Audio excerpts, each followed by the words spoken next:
দেশকে অস্থিতিশীল করার পরিকল্পনা নিয়ে একটি রাজনৈতিক দল এগিয়ে যাচ্ছে, এমন অভিযোগ তুলেছেন ঢাকা ১১ আসনের সংসদ সদস্য প্রার্থী ও জাতীয় নাগরিক পার্টির আহ্বায়ক নাহিদ ইসলাম। তিনি বলেন, আসন্ন ভোটের মাধ্যমেই এই ষড়যন্ত্র প্রতিহত করতে হবে।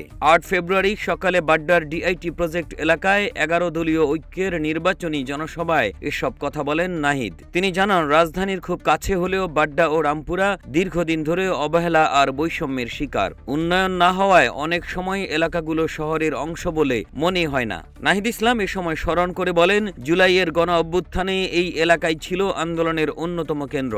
শিক্ষার্থী ও সাধারণ মানুষের ঐক্যবদ্ধ প্রতিরোধে তখন দমননীতি ব্যর্থ হয়েছিল।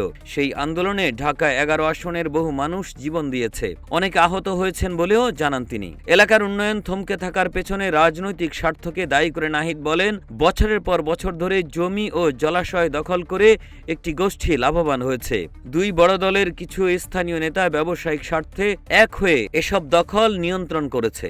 ১২ ফেব্রুয়ারির ভোটই ঠিক করে দেবে বাংলাদেশ কোন পথে যাবে, এমন মন্তব্য করে তিনি দখলদার, সন্ত্রাস আর আধিপত্যবাদের বিরুদ্ধে রায় দেওয়ার আহ্বান জানান।